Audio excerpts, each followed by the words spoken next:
Hi, I'm Lesley Sillaman. I'm Managing Director at Havas Red, and today we're talking about effective storytelling and effective earned media relations and how it can help membership organizations.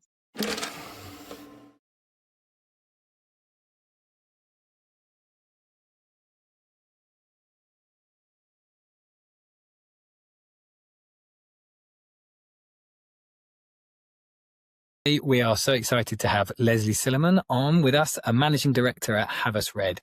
And I think we've talked so much about storytelling and the impact that can have on our members. And we have got a real communicator here with us today.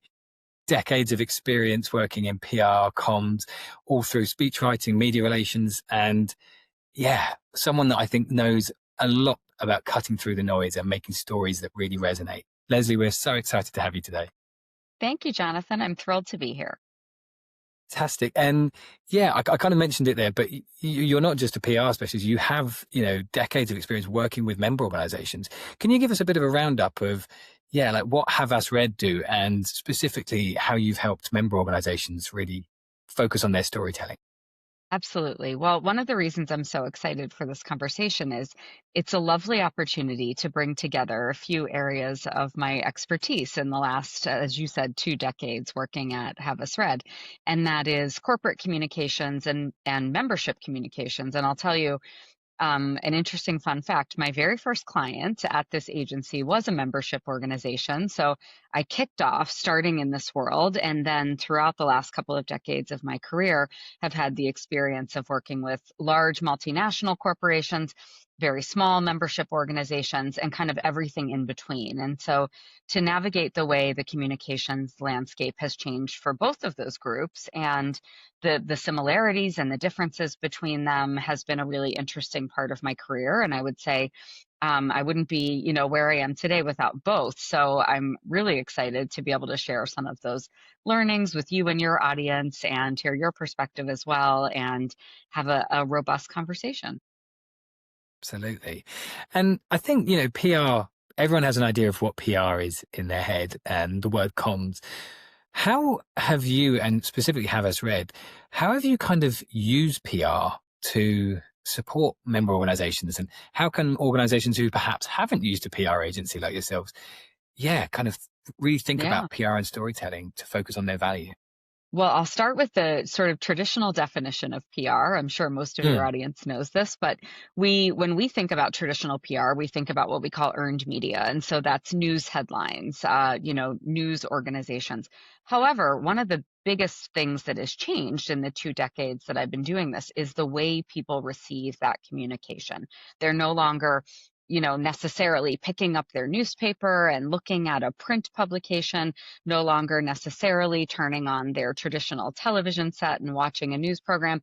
In some cases, that's happening, but in a lot of cases, that's happening through other methods. It's happening on their screens, on their phones. And so the way we've had to think about how we reach audiences has changed quite a bit in the last 2 decades. And we like to say the lines have blurred, essentially. The lines of channel communication have blurred. So there's still a huge focus on PR, and we can talk about why that is and why that is important, especially to member organizations. But we've had to really shift the way we reach audiences all across communication channels. And that's been challenging, but also a really exciting piece of what makes communications important today. And talking about that kind of evolution, are there any particular kind of, I think people focus on challenges when they think about change. Are there any, opportunities that you've really seen in how comms and the way that people engage with media has changed in the last 20 years? Yeah, absolutely. So, one exciting opportunity is that people literally have communication channels at their fingertips. So it's no longer scheduled. They don't have to wait for a certain time of day or a certain window into their day to be reached by a brand or a membership organization.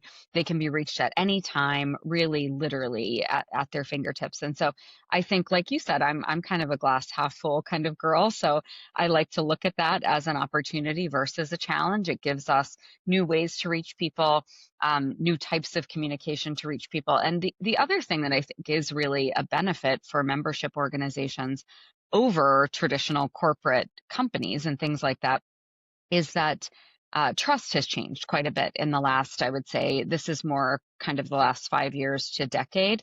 And the way that audiences view brands and view the way that organizations are reaching them has changed quite a bit in terms of who they trust. And so I think that member organizations have a huge opportunity right now to really bring that credibility factor. And it's also something that we see in earned media. Earned media still does create quite a bit of trust. It brings that third party outlook, that third party perspective that an owned brand can't necessarily bring with the same level of trust. And so I think sort of the convergence of those two factors really has a huge benefit for membership organizations to tap into. Right. Yeah, I think it's so interesting that the trust issue specifically now is coming up Yeah. more and more. And I think historically member organizations have been advocates, for their sector, for their industry. And we had a guest on recently who spoke about the fact that people would join just as I'm part of that industry, I have to join. And that's kind of reduced. So I think trust really kind of goes hand in hand with that. You mentioned there about being glass half full. I'm sorry to do it to you, but in your experience, what are the kind of challenges that you're seeing from a kind of PR comms angle that member organizations are really facing today? Yeah, that's a great question. There are challenges, right? I am a glass half full kind of person, but we wouldn't be realistic if we didn't look at what challenges are existing and cropping up and then thinking about how to solve them. So, a couple that I would speak to specifically, I mean, the first will probably be pretty obvious to everyone, and that's just resources. That's resources for the organizations, that's resources for the membership companies who are looking to join. Just yesterday, I had a conversation with an organization whose budget had unexpectedly been cut. Here we are.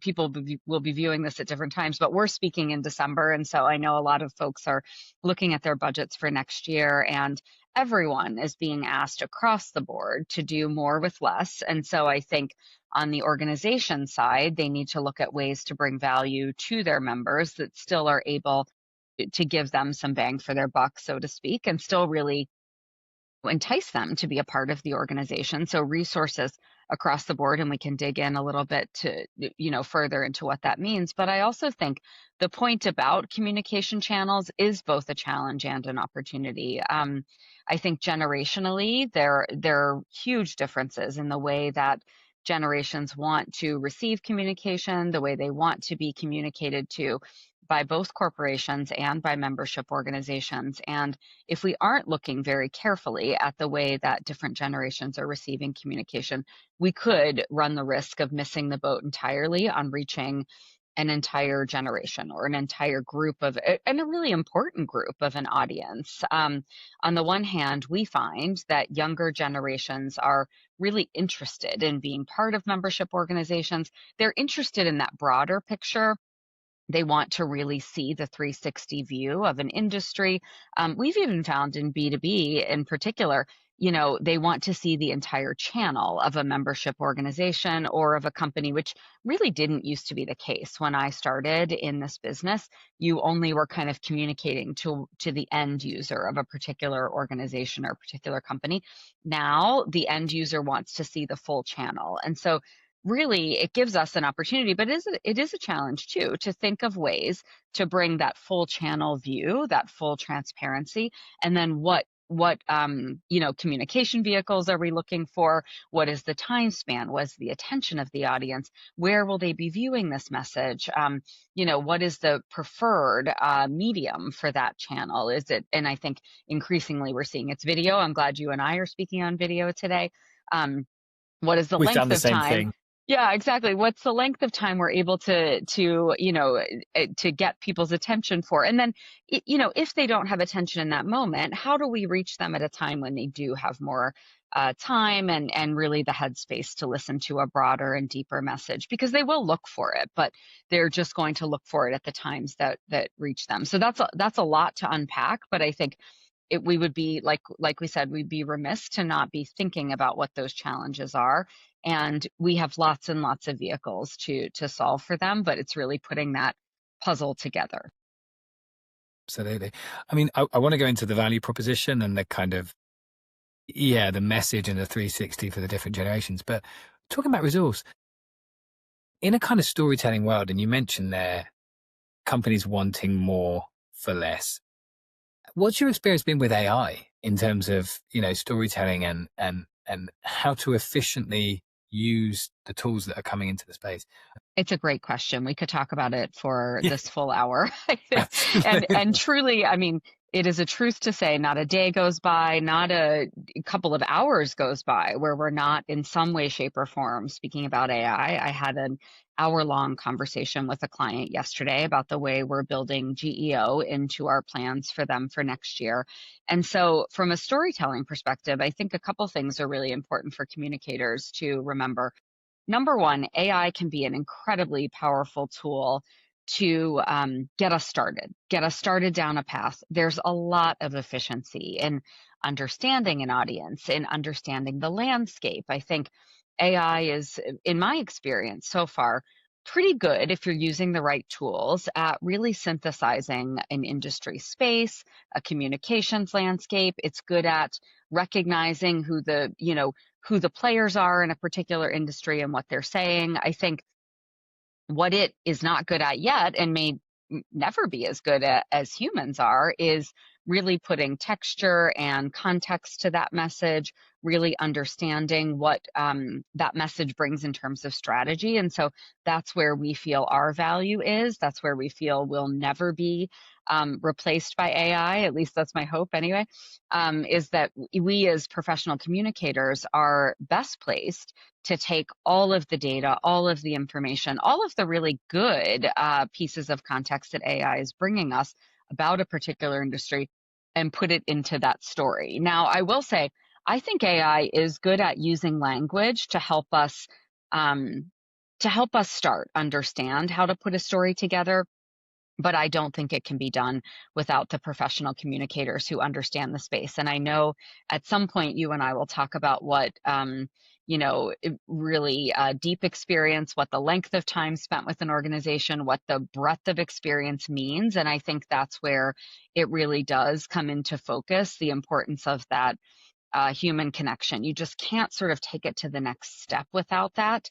At least that's my hope. But we have really found a lot of value in using AI tools for the heavy research work that we used to do at the beginning manually. We're able to do much more effectively, and that gives us, frankly, it gives us more time to spend on the pieces that are of value to the client or to the organization, and that increases the bang for the buck again because we're able to be a lot more efficient with our time and use it in the places that I think our clients and membership organizations find the most valuable. Amazing. Yeah, I agree. Hopefully. It may change in 3 months, right? I don't, that's the thing, right? You mentioned kind of getting the message across and how to kind of engage with that. Yeah, especially I think you mentioned the younger audience.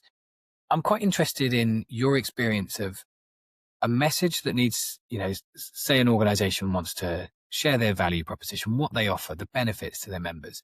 But of course, they've got a diverse stakeholders across their ecosystem.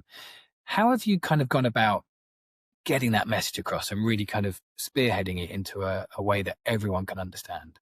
Yeah, it's a great question. We like to use a phrase here at Havas Red that's called one story, many shapes. And I think that does really speak to what your question is, because there is importance in, this consistency in message and consistency in narrative and consistency in what your brand value and proposition is.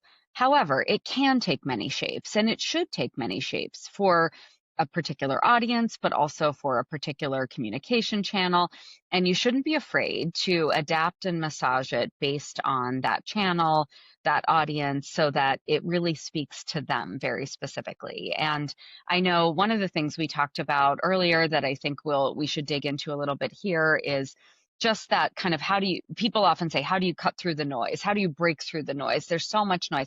I would honestly turn that on its head and say, join the noise. I mean, this is what people are looking for when they are on these channels. This is what they are used to. They are used to scrolling. They're used to a number of different organizations, brands, companies coming at them. So don't be afraid to jump into the noise and stay, consistent with your values, consistent with your organization, but also use that to your advantage. Use the way that the audience is receiving communication as a way to grab their attention too. So it does take some effort. It does take some understanding of trends, of what's happened. And I use the word trends loosely because we often think of that word in and of itself as only applying to a very young generation, and that isn't the case. There's trends in all different types of landscape and all different types of generational communication. So look at the data and look at what different audiences are receiving communication as and what they prioritize, and then kind of jump in where meet the audience where they are, jump into where they are receiving communication, and don't be afraid to sort of join and become a part of that conversation. Love that. I think so often we hear it in a kind of negative space, and I think, yeah, join the noise. That's that's really inspiring. You mentioned there at the end the kind of intergenerational demand that we've heard quite a lot often from thought leaders and leaders of member organizations, of the traditional, the older generations who formed and were part of these associations years ago, and now this need to attract and solve the issues of younger members coming into the workforce. Have you had any experience in that? And I suppose you mentioned there are different channels and stuff, but how can an association really engage all those different ideas and let's be honest, not be cringy kind of going on TikTok? Right. Yeah. Have you kind of had an experience with the clients you've worked with? Yes, it's a great question. So I think it's a pretty good juxtaposition, but there is a juxtaposition in that, as you mentioned, often older generations have been the folks who have kind of formed and fed and raised member organizations because they find incredible value in bringing together different voices across an industry. And I think what we're finding is some of the younger generations have the interest, not necessarily the time or the resources to put forward, but they do have the interest. And that's an important thing that we can pinpoint. They really want to be a part of a broader conversation that's happening in their generation. So I think with a partnership, with a solid partnership, we're able to take the good of both of these sides. We're able to take maybe more resources and more time of potentially an older, a more traditional generation, but that real passion and interest of a younger generation to drive forward and keep going. And it may mean that the way a particular membership organization functions might have to shift and change. They may have to move away from or change the way they meet regularly, or the channel that they meet on, or the time that they meet. They may have to adapt the way they make decisions for a particular organization to meet a younger generation's values and the way they like to communicate. And I don't even mean just externally. I just mean the way they like to communicate internally and with each other as well might have to shift. And I've seen that happen. I've seen organizations where we were primarily in person with particular organizations for the first 5, 10, 15 years of working with them, to shifting to all video. And that's, that won't come as a surprise to anyone listening to this. But I would encourage organizations to sort of not resist that and to think about ways they can work with multiple organizations.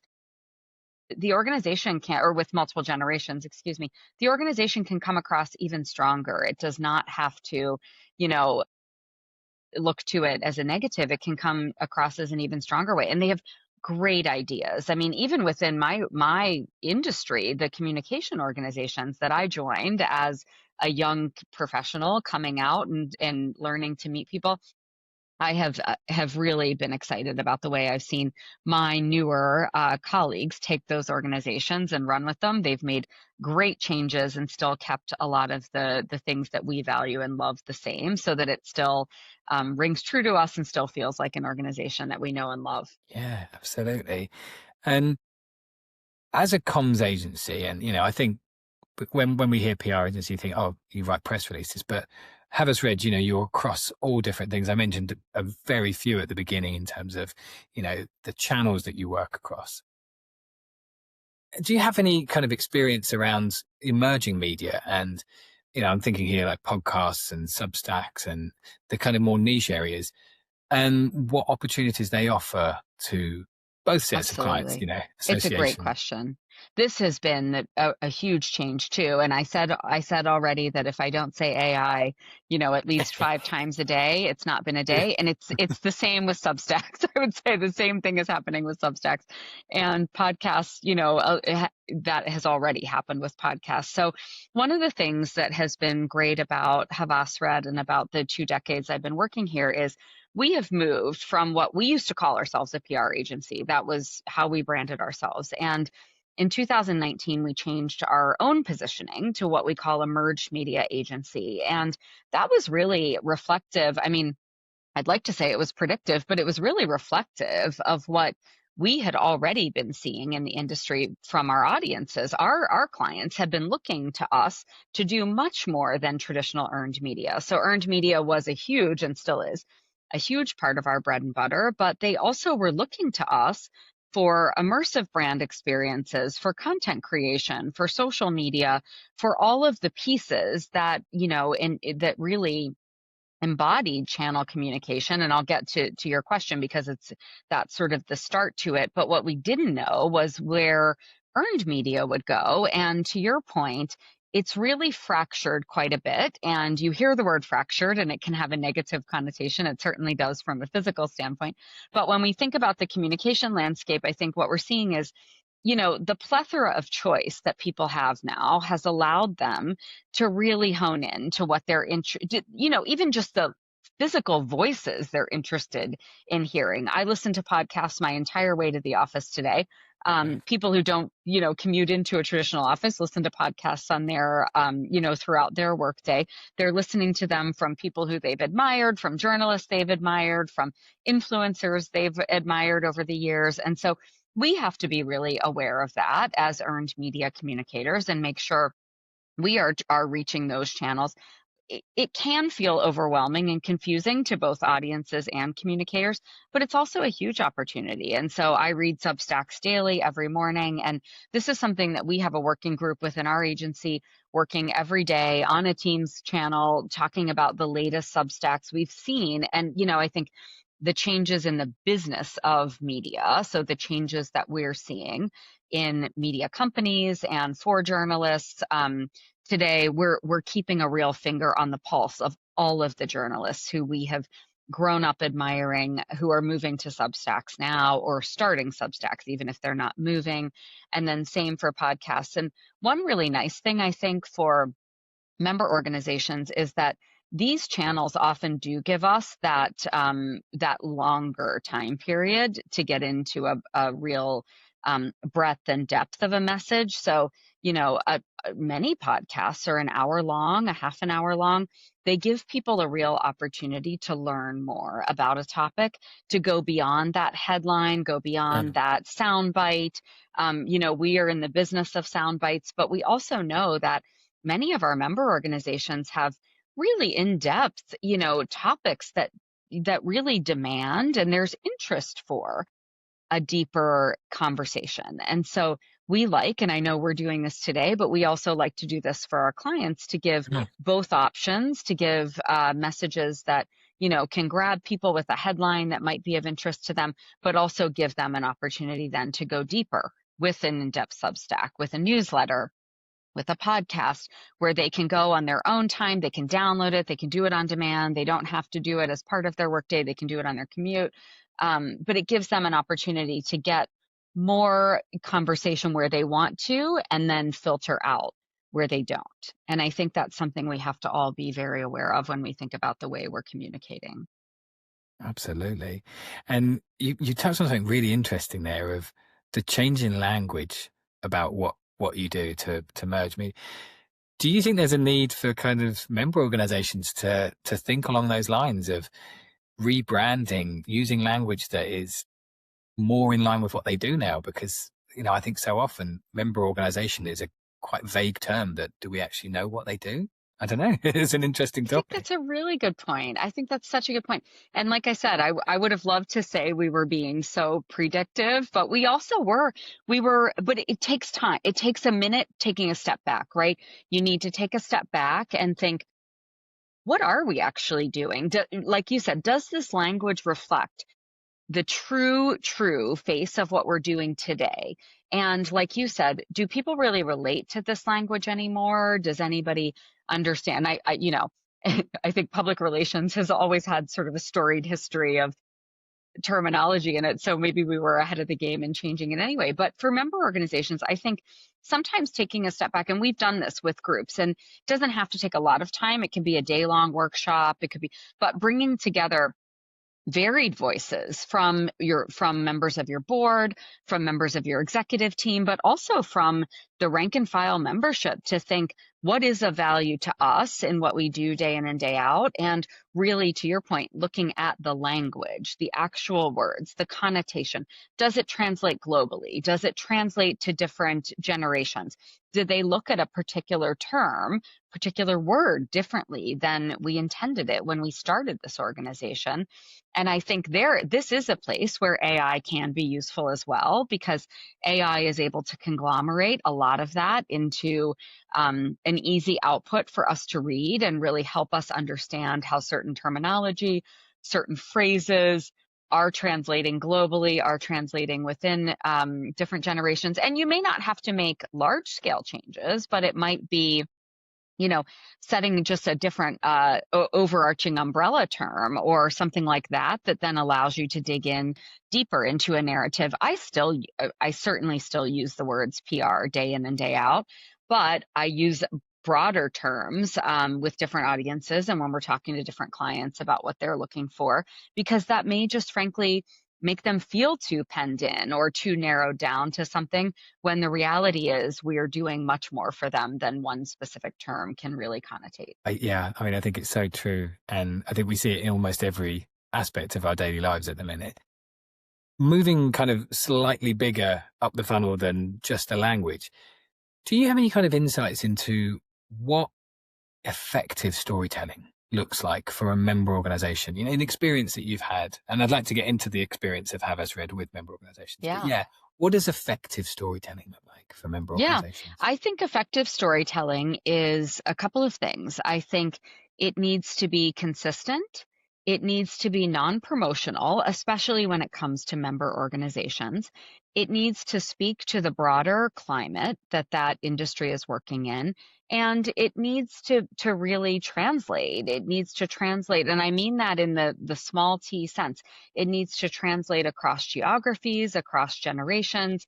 It needs to use compelling language that speaks to a broader societal need and doesn't sort of dig so deeply in the weeds to any specific issue, company, organization that it loses people. And I think that is one of the challenges for membership organizations across any industry, is that because of what we've talked about in terms of varying resources, and that doesn't just mean financial. I mean, that means time as well. There's always going to be certain companies within, or certain, members within an organization or a group that just have more time and commitment to devote to something.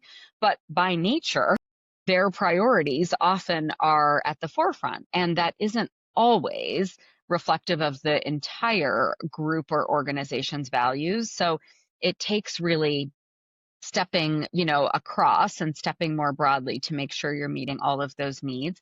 When you look at all of those pieces, I think you have the ability to put together a compelling story. And, I think the layers that we've already discussed to making something that is both catchy, but also has that deeper context for the folks that want to and have the time to dig deeper is important as well. So looking at a layered storytelling, something that can grab people at its very initial, at its very initial context, a very initial communication point, but then go deeper in a later communication is important as well. And I know that's hard. It's not easy. I mean, we're talking about it like this is so obvious, but it's hard to do that. I do understand.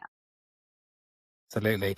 And I think it's that a piece of PR that is about, spreading awareness can be quite different to a piece of PR that engages, gets members engaged.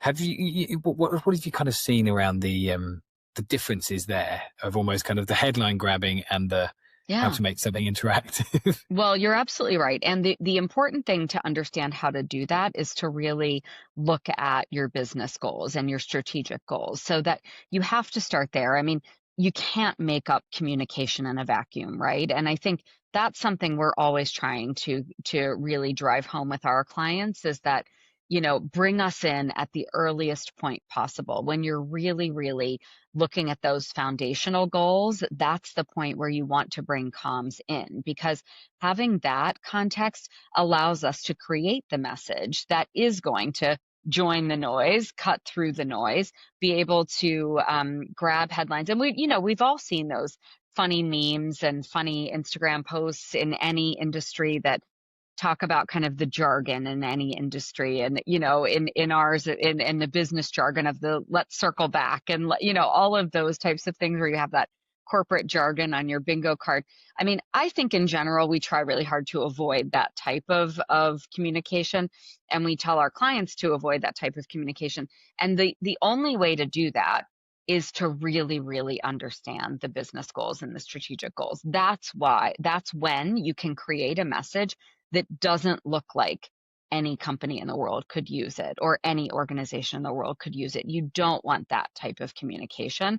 And you see it so often because it's easy to fall into that trap. It's also easy to do that when you're creating a narrative by committee, right? When so many people are weighing into a particular message and wordsmithing, and sometimes when you can sort of see that something has been built by, 20 different people because every single word has been changed or massaged, and then it doesn't hang together, right? The communication doesn't hang together anymore because it didn't have that kind of inherent integrity of trying to be one message from the beginning.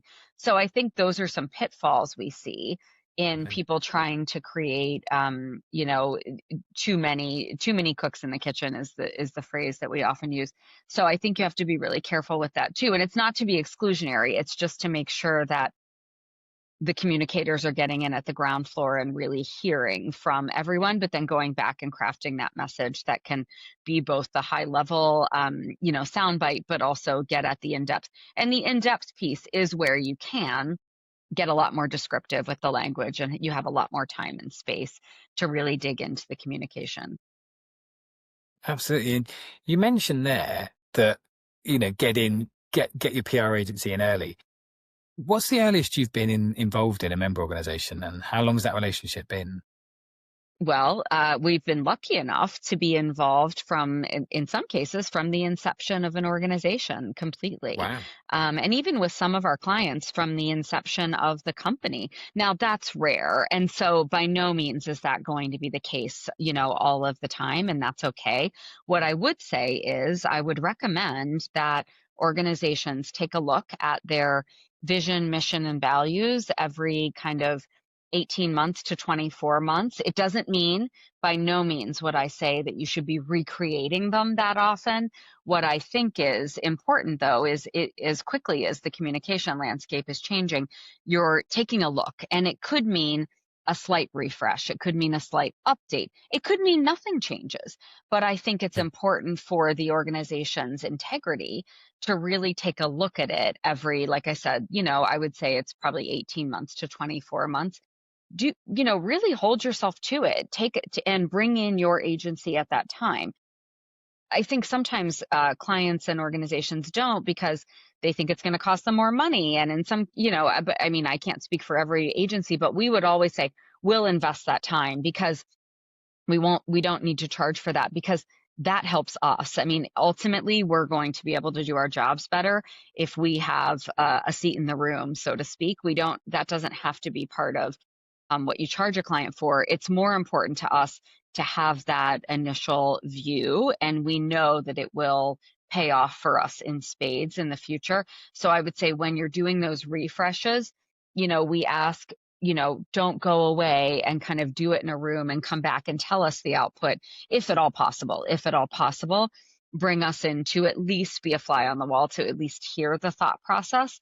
Because if we're able to hear it from the beginning, we're better able to communicate out to an audience, in a more effective way. So, like I said, I mean, we've been really lucky in some cases. We've been able to help form membership organizations, but we know that that isn't always the case, of course.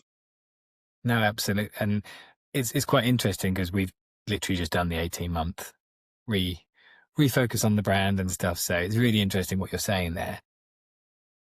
How do you feel though, kind of that long-term relationship can add value to the members? Because, that awareness of what the whole 360 vision is, rather than just kind of bringing in the consultant approach, which is just, yeah, we want this message. Can you get it out? What does that kind of bring for you, as you just mentioned there, but for the members more? Yeah. I think a couple things. So, number one, it's helpful to really understand the original goal of the organization. So, even if it has changed and shifted over the years, which is okay. I mean, there's organizations that are hundreds of years old, so of course there would be It's multiple working. shifts in the origin story of that group, but it's helpful to really understand where it started and what the various stages are in the organization to know where it is today. And that gives us that broader view. And I think, organizations do have to adapt the way they think about how they reach new members. What does it mean to prospect for new members? In some cases, there is actually, and nobody likes to think about this, but in some cases, there is a really finite group that you can reach out to. There are some topics that are, only of interest to a really finite group of people, or I'm thinking about in the healthcare space, for example, a rare disease or something like that. We have some companies and organizations working in these groups where there is actually a set number of members. Now, that doesn't mean that you can't communicate effectively more broadly, but you need to think about what that membership group originally started as, what was the communication goal, what was the business goal, and then how do we expand? Does that mean we change our membership structure? Does that mean we add to a different level or a varying layer to our membership, so that we're able to reach more people? Or does it simply mean that we're okay where we are because we have reached these people? Now we need to maybe evolve the way our messaging works for these folks. So there's different ways to think about how a membership organization evolves. And it's important to know that there's not necessarily one template to follow. And I think having that broader and deeper view into a membership organization helps you look at the different ways an organization can evolve and not just apply kind of a one size fits all structure to it.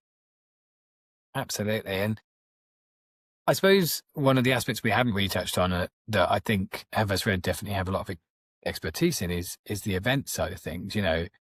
The traditional place where member engagement happens, meeting in a room, or, as is more common now, meeting online.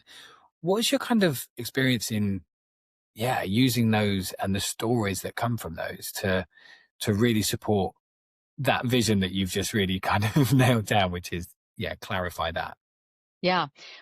Thanks for asking that, because one of my favorite things to do, and I'm just a natural extrovert, but one of my favorite things to do is be in a room with people and be in a membership room or a room where we're able to tell stories of the client organization, the membership organization that we've been working with. And so we've seen it, and this is a real specialty at Havas Red, and I mean that truly, because we have put on events that are, 10 people in a room to thousands of people in a room, and they vary quite widely. But the thing they do have in common is what you just mentioned, and it's the ability to bring people together for connection and to bring people together to really learn how to communicate effectively as an organization. One thing that I think is really exciting is that when I started doing events, 20 years ago, they were more of a one-off type of opportunity. You got a lot out of a particular weekend or a particular day, but you kind of went away and then it didn't all come together again till maybe the next year at the same time or 6 months later. Now we are really able to make a specific event, whether it happens in person or virtually. We're able to make it, a 365-day a year type of event where we can take the content that we capture at events. Again, they don't have to be in person. It's wonderful when they are. It gives us a different opportunity, but we're able to take that type of content and serialize it and make it available to people who weren't able to be at the event, but also make it available to people throughout the year at different key touch points throughout the year. And it doesn't have to, of course, be every day, but it has to make sense for the organization when you want to use that content to effectively communicate to a broader audience or to engage the audience that was there in person, make sure they don't lose that connection. And it's great because we're able now to share through our phones, through our mobile devices. We're able to share and keep in touch with groups at amazing scales. I'm shocked sometimes at how effectively we can communicate with very, very large groups effectively on the phone, on mobile, to really bring them back and get them engaged again in that feeling that they had, that immersive brand experience. So, we have a lot of thought leadership on brand experience. I would encourage anyone who's hanging in there and still listening to us to check out some of what we've done on brand experience, because we have a group of experts who are really on the forefront of the way that consumer groups have been reinventing brand experience. And we're translating that. We're translating that to B2B. We're translating it to member organizations because we found a lot of best practices that we're able to use really effectively across groups. I think quite a lot of the SIF audience will be interested to hear more about those. So yeah, definitely another interview in or a roundtable in our future, I think. Just kind of wrapping up there on everything you just said there was a lot of the issues that people are struggling with are things like member retention, renewal, attraction of newer members, the kind of structural thing that you highlighted, that need for clarity of the vision. But how can PR, and let's just kind of wrap this up, but how can PR and comms really support that from a kind of strategic level, not just here's the message? Yeah, PR can be your best friend when it comes to member retention and attraction of new members. And I'll tell you why.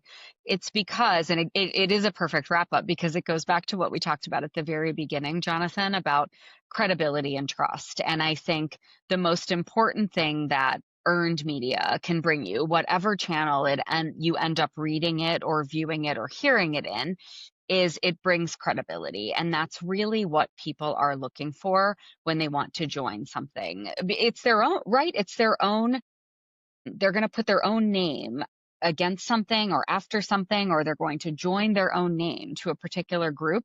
They need to trust that group, and they need to know that when their friend, their colleague, their coworker sees that they can trust it. And so that's what third-party member organizations bring, and that's what earned media brings. And so it's really a perfect match for the type of communication membership organizations are looking for. You're going to gain new members, not by just telling them yourselves what you bring, but by having that, journalist, Substack, podcast host, tell you that organization is trustworthy. And so that's what earned media brings. And so I would really encourage membership organizations to, don't sleep on PR. I mean, it's going to be the tool that I think brings it over the finish line. If they've visited your website, they've seen you on social media, they've heard your brand messages, but they haven't necessarily heard it from someone else they trust. And that's what you can get from effective PR and effective earned media. Wow. Summed up beautifully, and we came full circle, which is, I think you said PR jargon, or circling back. Committing my own sins here. Yes, yeah. Exactly. No, thank you so much, Lesley. As I said, there's so much to dig into there. I think this was a great entrance into the types of solutions. I think we really did focus on solutions, which is great. And hopefully we can deliver more in the future. Really appreciate your time today. Thank you. You too. Thanks, Jonathan. I've enjoyed the conversation quite a bit.